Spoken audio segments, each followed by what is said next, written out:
আসসালামু আলাইকুম রহমতুল্লাহি ওবরাকাতু। প্রিয় সুধী, আজকের ভিডিওটা আপনার জীবনের শ্রেষ্ঠ ভিডিও হতে যাচ্ছে, কেননা আজকে আমরা আলোচনা করব প্রশ্ন উত্তরে রাসূলুল্লাহ সাল্লাল্লাহু আলাইহি ওয়াসাল্লামের জীবনী সম্পর্কে। আমাদের প্রিয় নবীজির নাম কি? হযরত মুহাম্মদ মুস্তাফা সাল্লাল্লাহু আলাইহি ওয়াসাল্লাম। তার পিতা, মাতা ও দাদার নাম কি? পিতা আব্দুল্লাহ, মাতা আমেনা, দাদা আব্দুল মুত্তালিব। তাঁর দুধমাতার নাম কি?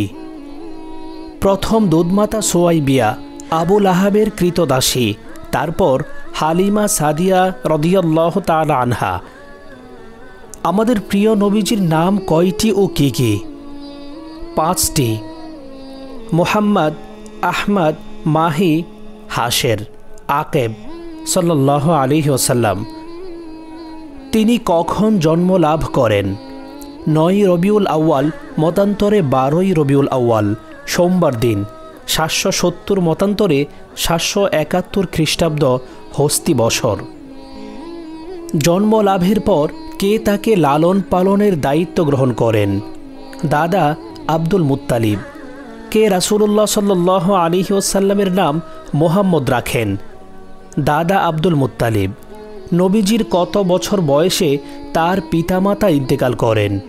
তার জন্মের পূর্বে পিতা এবং তার 6 বছর হলে মাতা ইন্তেকাল করেন। নবীজির কত বছর বয়সে তার দাদা আব্দুল মুত্তালিবের ইন্তেকাল করেন? তখন তার বয়স 8 বছর। দাদা আব্দুল মুত্তালিব ইন্তেকাল করার পর কে তার লালন পালনের দায়িত্ব নেন? চাচা আবু তালেব। নবীজির কত বছর বয়সে চাচা আবু তালেবের সাথে শাম দেশে সফর করেন? 12 বছর বয়সে। কৈশোরে নবীজি কি কাজ করতেন? অল্প বেতনে মক্কাবাসীদের ছাগল চরানোর কাজ করতেন। নবুয়াতের পূর্বে নবীজির একটি বিচক্ষণতাপূর্ণ ফায়সালার বিবরণ দাও। উত্তর: তার বয়স 35 বছর। সে সময় কাবা সংরক্ষণ করা হয়। শেষে কে হাজরে আসওয়াদ স্থাপন করবে, সম্মানিত হবে, এ নিয়ে মক্কার লোকেরা বিবাদে লিপ্ত হলে নবীজি সাল্লাল্লাহু আলাইহি ওয়াসাল্লাম তাদের মাঝে মীমাংসা করে দেন। একটি চাদরে পাথরটি রেখে সকল গোত্রের প্রধানদের তার কিনারায় ধরে নিয়ে যাওয়ার নির্দেশ দেন এবং তিনি নিজ হাতে পাথরটি স্থাপন করেন। এতে সবাই খুশি হয়। যুবক বয়সে নবীজি কী কাজ করতেন? উত্তর: ব্যবসা। তিনি কখন কার সাথে বিবাহ বন্ধনে আবদ্ধ হন? তার বয়স যখন 25 বছর, তখন খাদিজা রাদিয়াল্লাহু তাআলা আনহার সাথে বিবাহ বন্ধনে আবদ্ধ হন। সে সময় খাদিজার বয়স ছিল 40 বছর। তার কতজন স্ত্রী ছিলেন? তাদের নাম কি? উত্তর: 11 জন। তারা হচ্ছেন খাদিজা বিনতে খুয়াইলিদ, সাউদা বিনতে জামা, আয়েশা বিনতে আবু বকর, জয়নাব বিনতে খুজাইমা, হাফসা বিনতে উমর, জয়নাব বিনতে জাহাস, উম্মু সালামা, হিন্দ বিনতে আবি উমাইয়া, জুয়াইরিয়া বিনতে হারেস, সাফিয়া বিনতে হুয়াই বিন আখতাব, মাইমুনা বিনতে হারেস, উম্মে হাবিবা, রামলা বিনতে আবু সুফিয়ান। রাসূলুল্লাহ সাল্লাল্লাহু আলাইহি ওয়াসাল্লামের সর্বপ্রথম ও সর্বশেষ স্ত্রীর নাম কি? উত্তর: সর্বপ্রথম স্ত্রী ছিলেন হযরত খাদিজা রাদিয়াল্লাহু তাআলা আনহা এবং সর্বশেষ যাকে বিবাহ করেছিলেন তিনি ছিলেন মাইমুনা বিনতে হারেস রাদিয়াল্লাহু তাআলা আনহা। রাসূলুল্লাহ সাল্লাল্লাহু আলাইহি ওয়াসাল্লামের একমাত্র কুমারী স্ত্রী কে ছিলেন? উত্তর: হযরত আয়েশা রাদিয়াল্লাহু তাআলা আনহা। রাসূলুল্লাহ সাল্লাল্লাহু আলাইহি ওয়াসাল্লামের কতজন সন্তান ছিলেন? উত্তর: 7 জন। তাদের নাম হলো কাসেম, আব্দুল্লাহ, জয়নাব, উম্মে কুলসুম, রুকাইয়া, ফাতেমা ও ইব্রাহিম রাদিয়াল্লাহু তাআলা আনহু। নবীজির নাতি নাতনির সংখ্যা কত ছিল? উত্তর: 7 জন। জয়নাবের সন্তান 2 জন, আলী ও উমামা। রুকাইয়ার সন্তান 1 জন, আব্দুল্লাহ। শিশু অবস্থায় তিনি মৃত্যুবরণ করেন। ফাতিমার সন্তান 4 জন, হাসান, হুসাইন, উম্মে কুলসুম, জয়নাব। কতবার এবং কখন নবী করিম সাল্লাল্লাহু আলাইহি ওয়াসাল্লামের বক্ষ বিদীর্ণ করা হয়? উত্তর, দুবার। একবার শিশুকালে 4 বছর বয়সে এবং দ্বিতীয়বার মেরাজে যাওয়ার সময়। নবুয়াতের পূর্বে নবী করিম সাল্লাল্লাহু আলাইহি ওয়াসাল্লাম কীভাবে ইবাদত করতেন? উত্তর, ইব্রাহিম আলাইহিস সালাতু ওয়াস সালামের দিন অনুসারে ইবাদত করতেন। কোন পাহাড়ের কোন গুহায় নবীজি ধ্যানমগ্ন থাকতেন? উত্তর, নূর পাহাড়ের হেরা গুহায়। কত বছর বয়সে নবী করিম সাল্লাল্লাহু আলাইহি ওয়াসাল্লামের উপর ওহী নাজিল হয়?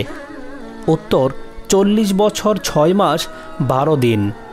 কখন নবী করিম সাল্লাল্লাহু আলাইহি ওয়াসাল্লামের উপর ওহী নাজিল হয়? 21 রমাদানের রাতে, সোমবার। গারে হেরা থেকে ফিরে এলে স্ত্রী খাদিজা রাদিয়াল্লাহু তাআলা আনহা রাসূলুল্লাহ সাল্লাল্লাহু আলাইহি ওয়াসাল্লামকে নিয়ে কার কাছে গমন করেন এবং তিনি কি বলেন? উত্তর, উরাকা বিন নওফেলের নিকট।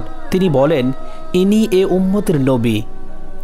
নবুয়ত লাভের পর নবীজি কিভাবে মানুষকে ইসলামের দাওয়াত দিতেন? উত্তর, গোপনে দাওয়াত দিতেন। সাহাবীদের সাথে গোপনে কোথায় মিলিত হতেন? আরকাম বিন আবুল আরকামের গৃহে। গোপন দাওয়াতের সময়কাল কত বছর ছিল? উত্তর, 3 বছর। মক্কি জীবনের দাওয়াতি কাজ কয়টি পর্যায়ে বিভক্ত ছিল? প্রত্যেক পর্যায়ের সময়কাল কত ছিল? উত্তর, 3টি পর্যায়ে। গোপন দাওয়াত প্রথম 3 বছর, মক্কাবাসীদের মাঝে প্রকাশ্যে দাওয়াত নবুয়তের 4র্থ বছর থেকে 10ম বছর পর্যন্ত। মক্কার বাইরে দাওয়াত নবুয়তের 10ম বছরের শেষ সময় থেকে হিজরতের পূর্ব পর্যন্ত। সর্বপ্রথম কারা ইসলাম ধর্ম গ্রহণ করেন? উত্তর, নারীদের মধ্যে খাদিজা রাদিয়াল্লাহু তাআলা আনহা, পুরুষদের মধ্যে আবু বকর রাদিয়াল্লাহু তাআলা আনহু, বালকদের মধ্যে হযরত আলী রাদিয়াল্লাহু তাআলা আনহু, আর কৃতদাসের মধ্যে যায়েদ বিন হারেসা রাদিয়াল্লাহু তাআলা আনহু। কাফের হওয়া সত্ত্বেও দাওয়াতি কাজে কে নবীজি সাল্লাল্লাহু আলাইহি ওয়াসাল্লামকে সহযোগিতা করেন? উত্তর, চাচা আবু তালেব। সর্বপ্রথম মুসলমানগণ কোথায় হিজরত করেন এবং কখন? নবুয়তের 5ম বর্ষে সর্বপ্রথম মুসলমানগণ হাবশায় হিজরত করেন। আবিসিনিয়া বা হাবশায় দ্বিতীয় হিজরতে কতজন পুরুষ ও কতজন নারী ছিলেন? উত্তর, 83 জন পুরুষ এবং 19 জন নারী ছিলেন। কোথায় কতদিন নবী করিম সাল্লাল্লাহু আলাইহি ওয়াসাল্লামকে বয়কট করে রাখা হয়েছিল? উত্তর, নবুয়তের 7ম থেকে 10ম পর্যন্ত 3 বছর। নবী সাল্লাল্লাহু আলাইহি ওয়াসাল্লামের নবুয়তি জীবনের কোন সময়কে আমুল হুজুন বা দুশ্চিন্তার বছর বলা হয়? 10ম বছরকে। সে বছর তার জীবনসঙ্গিনী হযরত খাদিজা রাদিয়াল্লাহু তাআলা আনহা ও তার সহকারী আবু তালেব মৃত্যুবরণ করেন, আর তখন থেকেই নেমে আসে তার প্রতি অবর্ণনীয় নির্যাতন। কোন কোন কাফের রাসূলুল্লাহ সাল্লাল্লাহু আলাইহি ওয়াসাল্লামকে সবচেয়ে বেশি কষ্ট দিয়েছিলেন? উত্তর, আবু লাহাব, আবু জাহেল, উকবা বিন আবি মুআইত, উতবা, সাইবা, উমাইয়া বিন খালফ। একজন কাফের রাসূলুল্লাহ সাল্লাল্লাহু আলাইহি ওয়াসাল্লামকে খুবই কষ্ট দিত। তার ধ্বংসের জন্য তার নামে কোরআনে একটি সূরা নাজিল হয়। ওই কাফের নাম কি এবং সূরাটির নাম কি? উত্তর, কাফেরের নাম আবু লাহাব, সূরাটির নাম সূরা লাহাব। নবীজি সাল্লাল্লাহু আলাইহি ওয়াসাল্লাম কখন মেরাজে গমন করেন? নবুয়তের 10ম বছরে। নবীজি নবুয়তের কত বছর মক্কায় অতিবাহিত করেন? উত্তর, 13 বছর। নবী করিম সাল্লাল্লাহু আলাইহি ওয়াসাল্লাম কত বছর মদিনায় কাটান? 10 বছর। হিজরতের পূর্বে নবী করিম সাল্লাল্লাহু আলাইহি ওয়াসাল্লাম কাকে তার বিছানায় শায়িত রেখে গিয়েছিলেন? উত্তর, হযরত আলী রাদিয়াল্লাহু তাআলা আনহুকে। নবীজির হিজরতের সময় সফর সঙ্গী কে ছিলেন? হযরত আবু বকর সিদ্দিক রাদিয়াল্লাহু তাআলা আনহু। হিজরতের সময় তিনি কোন গুহায় কতদিন আত্মগোপনে ছিলেন? গারে সাওর 3 দিন আত্মগোপনে ছিলেন। হিজরতের সময় নবীজি সাল্লাল্লাহু আলাইহি ওয়াসাল্লাম রাস্তা দেখানোর জন্য একজন কাফেরকে পথ প্রদর্শক হিসেবে ভাড়া করেছিলেন তার নাম কি? উত্তর, আবদুল্লাহ বিন উরাইকিত।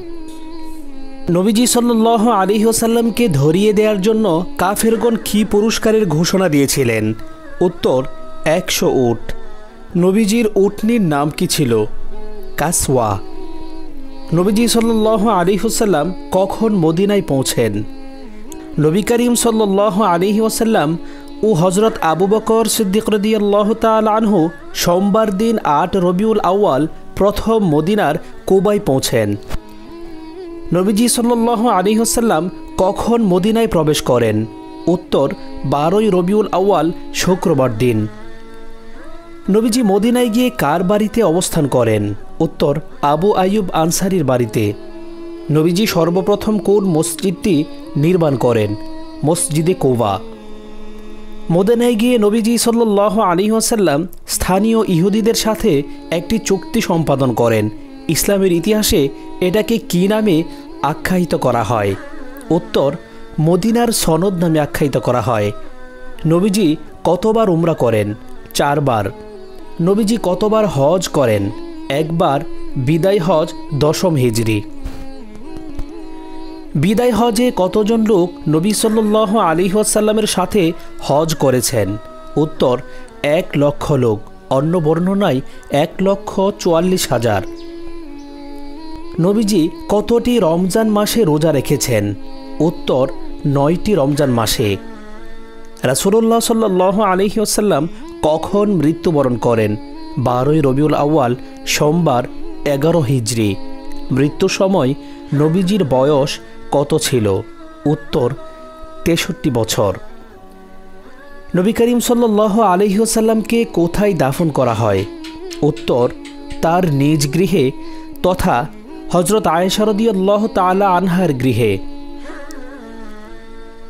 নবীজির নামাজের জানাজা কে পড়িয়েছিলেন?